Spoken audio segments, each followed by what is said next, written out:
You're listening to the My Simplified Life podcast, and this is episode number 257. Hey, friends, welcome back to another episode. I'm your host, Michelle Glogovac. Today, let's go on an adventure to Switzerland. Sure, why not? My guest is Meg Tady, author of Super Bloom, and today, author of Bluebird Day. It is out now with Zibby Books, and it is a novel that takes you to Switzerland, to Zermatt to be exact. I fell in love with the book. It is such a great read. And I really felt like I was transported to Switzerland. So I was very excited to talk to Meg all about how she did her research, what that looked like. Did she go to Switzerland? I was hoping so. And you're going to hear even more about the writing process and what that looks like, as well as the parts of Meg that are in this novel that comes out today. Hello, Meg. Hi, Michelle. I'm so excited to get to talk to you again. Another amazing book.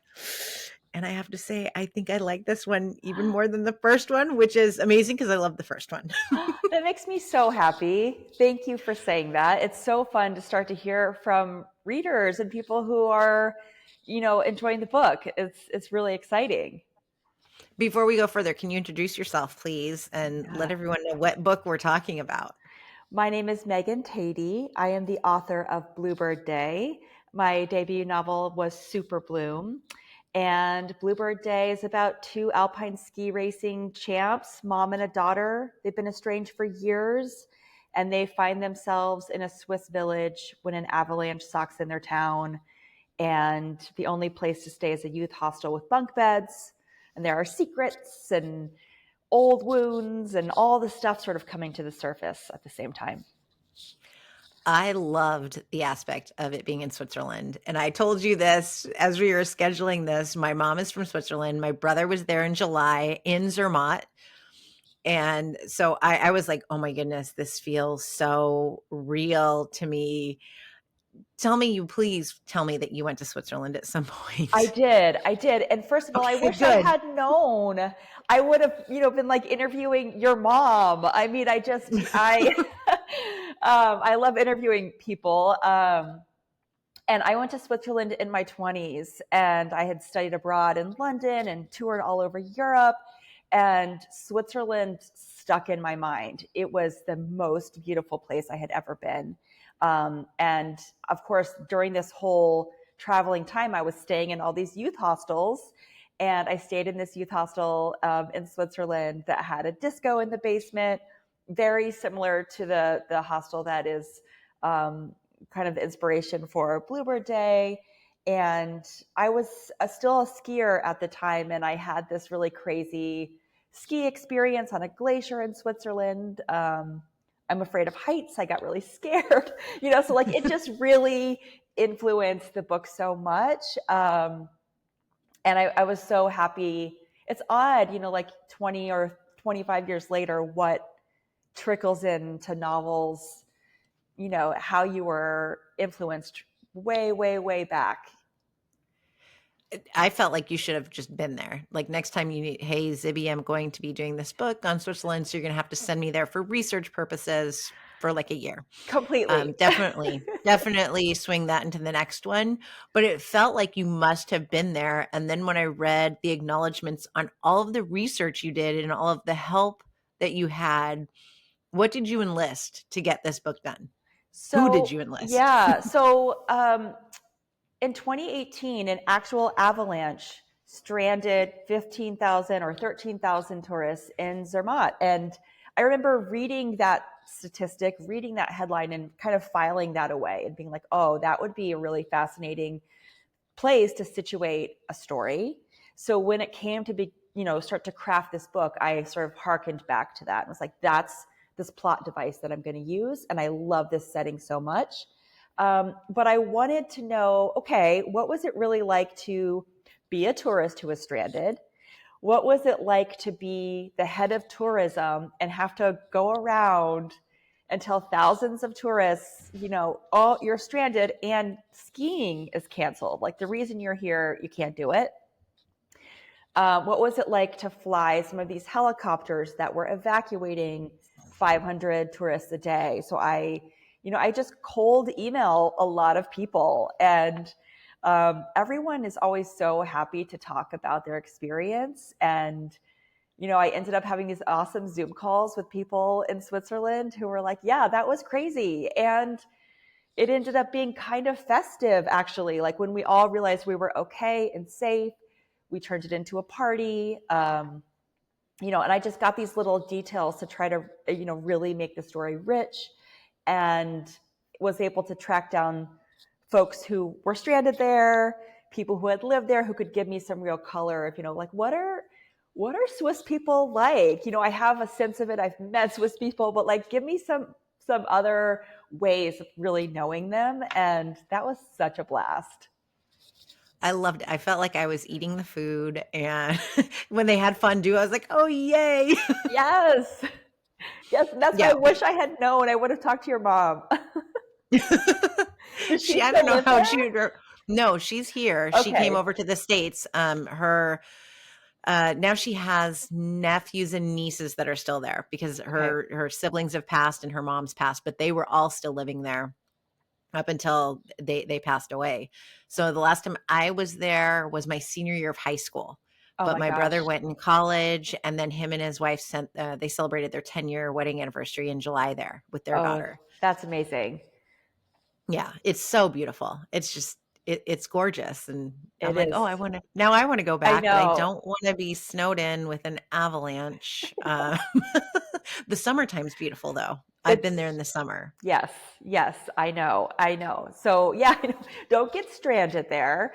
Um, and the other thing is that there is a bit of a climate change aspect to this book, and that Yeah. winters are changing, and these ski towns are having to reckon with that. So I was able to interview a Swiss glaciologist, like what's happening to these glaciers and what's going to happen to these ski towns.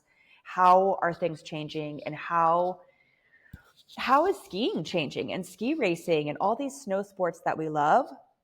How can we better protect them? So that's another element. It's definitely, I think that's something I kind of always touch on in a lot of my books, like an environmental piece that's really close to my heart. But I want people to have a really enjoyable, fun experience reading the book and not be freaked out.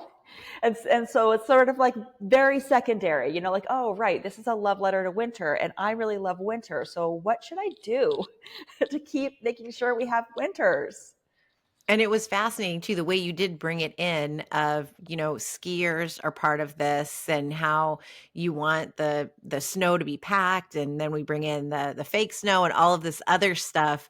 I mean, it was something I didn't realize. I mean, I know that we've got global warming, I know that we've got climate change. I know that there are all of these things that go into it, but you don't really think, "Oh, well, skiing has something to do with that per se." And then you read the book and you're like, "Oh, I've been enlightened, not just entertained, but enlightened and educated along the way." Oh, good. That's my hope. Yes. Tell me, how did you come up with this premise of, so we'll give a little bit, but we won't give anything away. The daughter does not know who her father is. Correct. Yes. um, this is, and I was like, oh, and then there's a part where you go, "Oh, I get it now. I see what happened." And then there's two best friends who are, not duking it out, but they haven't talked for years. The mother and the daughter aren't talking. You've got this agent guy who wants something else, and there's a lot of conflict. Yes. Yes. So where did you get this conflict from? Like, how did you create this? What part of it is you? I know. What part of it is me? Yeah, when I first conceived of this book, I don't know if you're a fan of, are you a fan of The Amazing Race, the show, the reality show? I don't really know. I don't watch it. Okay, Sorry. so I used to watch it, years ago, and I really wanted to be a contestant on the show, although I would be the worst contestant. I mean, like, I freak out in a tiny bit of traffic, like plans go awry. I'm a stress ball. But I just always had this fantasy that I would do it. And I at first began to piece together this story as this estranged mom and daughter are contestants on The Amazing Race. And both my agent and editor love the mom and daughter piece, but they were like, reality shows don't sell as books. People love to watch them. They don't love to read them. So let's reconceive of this.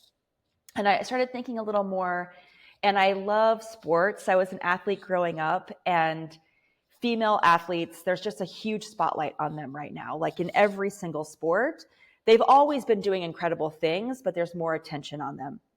And I wanted to sort of think about, okay, well, what's the craziest sport? And that kind of drew me to ski racing. It's super dangerous. It's incredibly hard. And so what if it's this mom and daughter who were sort of bred for glory, and the mom, wanted to do it and the daughter doesn't, but she also happens to be really talented, and it drives this wedge. So I just began to look into the sport a little bit more and to imagine what that would be like, and then build in the layers of estrangement and the layers of secrets and who's wanting what from somebody else. You can't only have one sort of layer to your book. It has to be multi-layered. So that's what I was really trying to do. As far as my personal experience, it was a hard book to write because I pitched it and sold it before my own mom got sick and died of pancreatic cancer. Oh. And I was then on the hook to finish writing this book in the grief stage. And this happened, my mom, the anniversary of her passing is coming up 2 years. And so suddenly I was like, oh my gosh, I've got to write this book, finish writing it.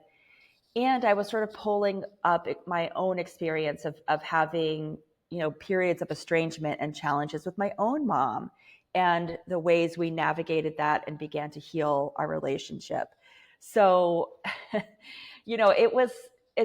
was telling someone else this the other day. It's a lighthearted book in a lot of ways, but it was really written and bred in a lot of dark times for myself.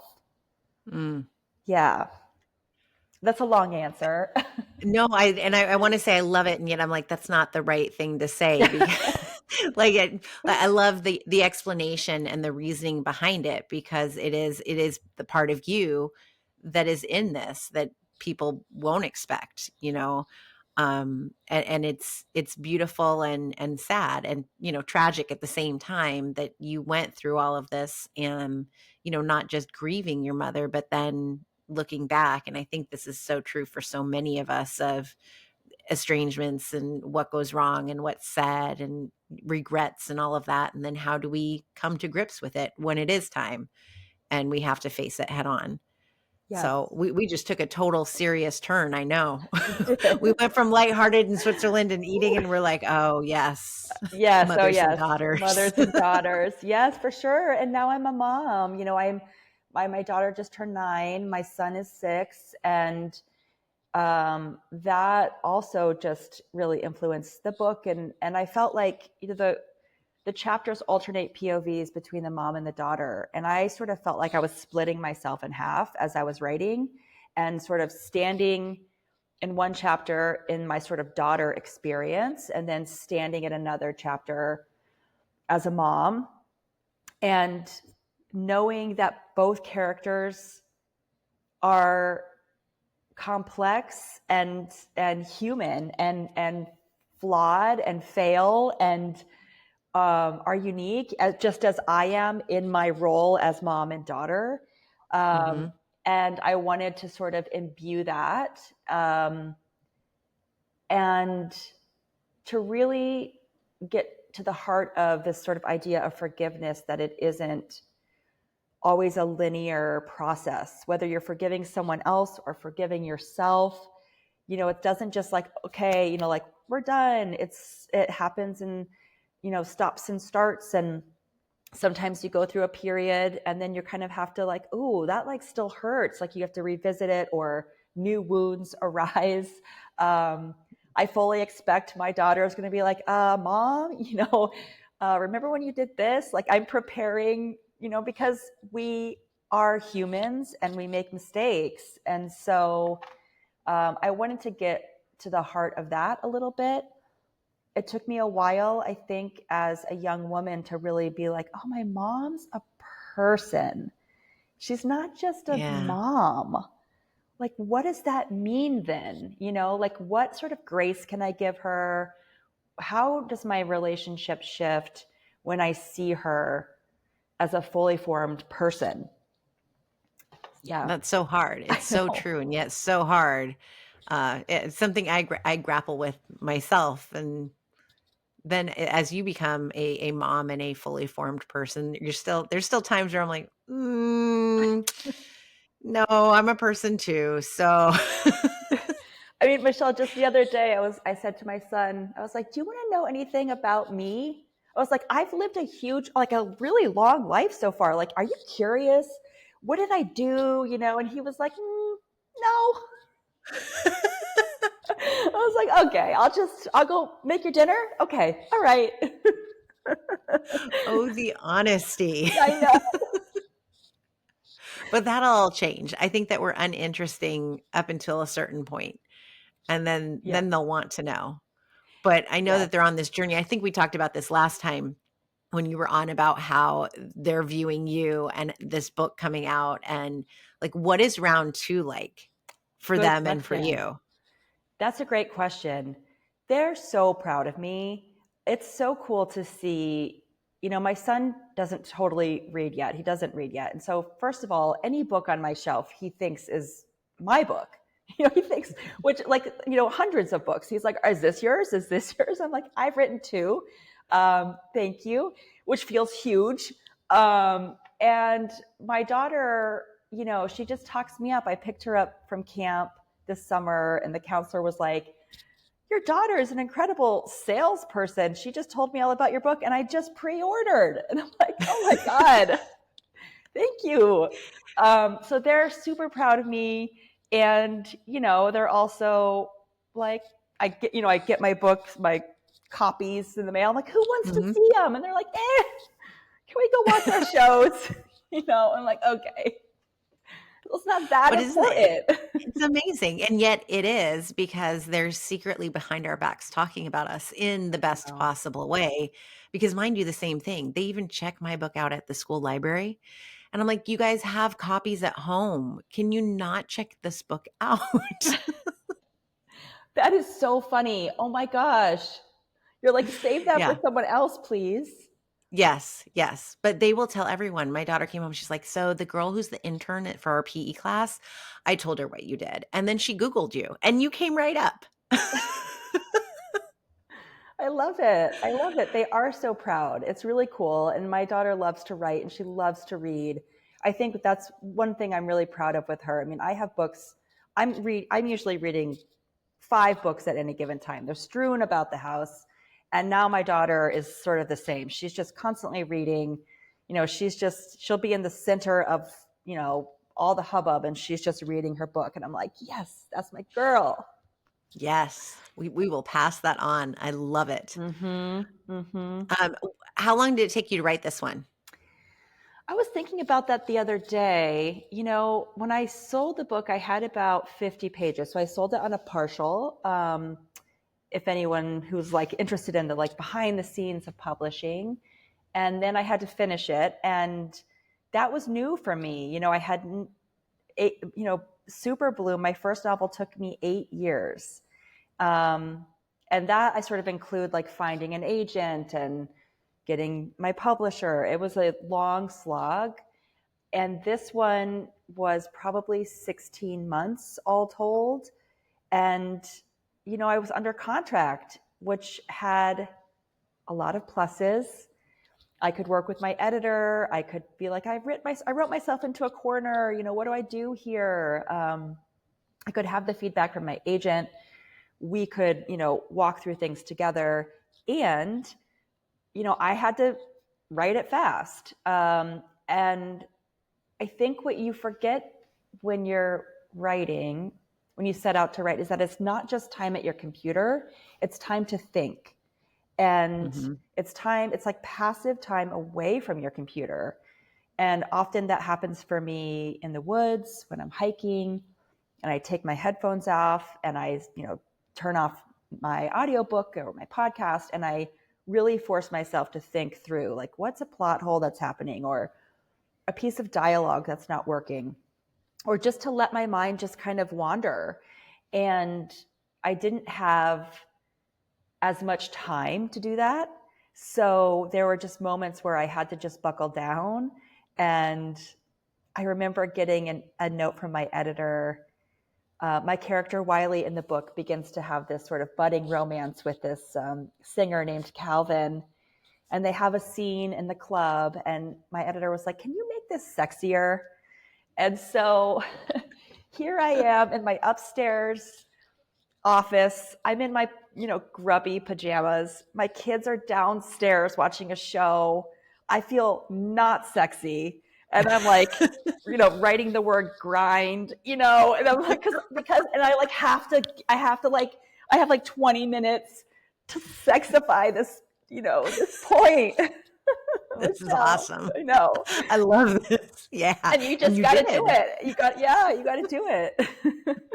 You did. And Wiley's like, let's go outside. I know. She is. That's the glamour. And he's like, don't look at me that way. I know. Oh, I read it. Yes. But this is even great now for those who are going to read it, to now picture you in your pajamas. Like, how am I going to sexify this part? That's awesome. Yeah. I love it. Now I have a new appreciation for just that scene in general. I know. It's so funny. I texted my agent, my editor. I was like, I couldn't feel, less sexy right now, but I'm going to give this a go. I forget what author it was. There was some author it's the 50 Shades of Grey author. Yeah. Who would make her husband play out all of the scenes with her. No way. I read that in an interview. Yes. So they amazing. Laid it out. He must be a very happy man. No kidding. My husband's going to be like, wait a second. Why wasn't this happening? He's like, wait, which one am I? Am I Calvin, or am I the one who got left at home? Yeah, exactly. Oh my goodness, I love this. Are you working on your next one already? I am. I know that this one comes out. So today we're recording early, but today is pub day. Woohoo! Congratulations. Thank you. So as the baby is born, are we thinking of the next one? Yes, I am working on the next one. I have, like 2/3 of the way through on this like very fun holiday rom-com that's just like a palate cleanser of a book. And I'm having a total blast with it. I'm not going to say too much more, but set in New York, just a total super fun. And yeah, like I can't wait. I just love writing, and I crave that time, and I crave, every chance I get to work on it. I feel really lucky that I think every author has their own challenges when it comes to this journey. And mine is not bum and chair, like getting here, getting to the page. I'm not intimidated by the blank page. I love it. Bring it on. I feel more challenged by the author side, by the being out in public and, having someone tag me in a 2-star review, like that stuff. Oof, like don't do that, people. Rough. I know. Stop doing that. But the blank page, I'm like, bring it on. I love that. I as I woke up this morning at 5:30 because I wanted to read, not write. I'm like, oh, let me go read this book that I'm reading. I'm going to get up really early. And then I went, oh, I haven't written in like a week. No wonder why this book isn't done. But the content is all around me because I just visit the school playground and the parents show up, and that is my content, literally. Are you working on fiction or nonfiction? Fiction. I'm working on fiction right now. Yeah. That's exciting. Oh my gosh. Okay. Can you say more? And it's a mix between like the Real Housewives meets the Desperate Housewives, and my community gives me so much content. And Are you going to be able to live there anymore after you publish? I've told the family, be prepared to move once this is published, although all names have been changed, and it's just total irony if anyone represents someone else. Right. Oh, I can't wait to read that. That is super exciting. Yeah, I need to put bum in chair and Yes. just get it done. Yes. Yes. I mean, even 20 minutes just to like keep the tether of the book, keep a hold of the book, because there is that passiveness of your brain working on it, even when you're not at your laptop, at your computer. So if you can kind of feed it every day, like a few little goldfish, feed it a little bit every day, even if you don't have a ton of time, you do progress, even if it's like 200 words, 500 words, like Mhm. it's only going to build if you build it. And if you don't, it won't, it won't get written. I'm just saying that as advice to everyone, not you. No, you're inspiring me. I'm like, all right, I need to just block time and say, no, Yeah. no emails, no nothing else. Just block it, sit, write wherever. Yes. Because it's very different than writing the nonfiction book because I had, chapters are outlined. Oh, that's done. Like Yes. this is easy. And there was a total kind of flow because it was, this is going to be what this is, this section, and the next one is this. And you just plugged in the words. But this one, I'm like, oh, how is the story going to flow and where are we going and what Yeah. secrets will be revealed? And yeah.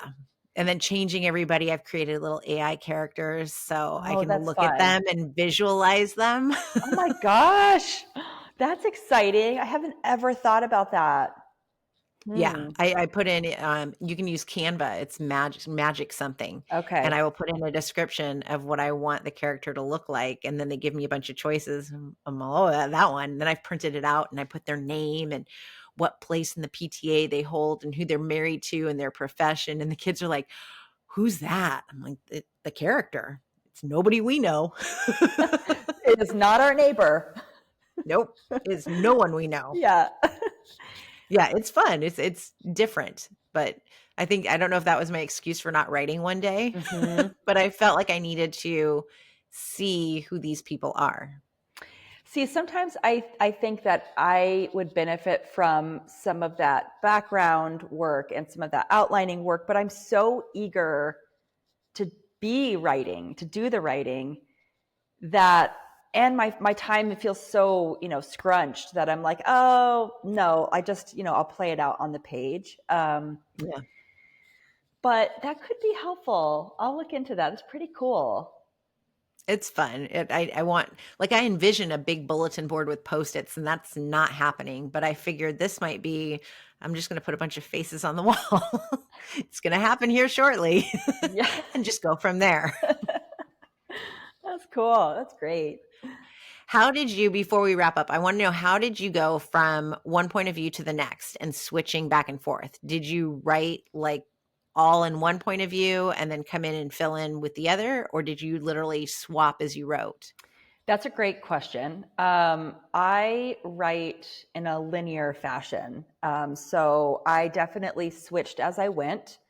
Um, and even though this book was, only took about 16 months or so, there were a lot of variations. There's a lot on the cutting room floor and different things that I was trying to do. And I was very aware that sometimes when I read alternating POVs, that sometimes I like one character better than the other, and that I'm sort of drawn to that story more. And I was like, okay, like I want to hold the drama and hold the emotion and just like really string it through each character so that the reader doesn't fatigue of one POV and like you kind of flip through, you're like, oh, I'll skip it. I'll just get to the next, get to the character I like best. So I was very aware of that and aware of, how the mom would speak. The dialogue would be different. The way her internal thoughts would be different. Wiley's thoughts would be, sort of different and younger. She's younger. So that was sort of tricky. The um, the thing that was also sort of interesting is that at first the Matterhorn mountain plays a big role in the book. Hmm. And for a while, when I first gave this draft to my editor, I had the Matterhorn almost having a POV. Um, and it only came in like toward the end of halfway through the book. And I was trying to do something really like kind of brave and I was really daring. And, my editor was like, this isn't working. Like we're not going to buy this, that this Matterhorn has a consciousness.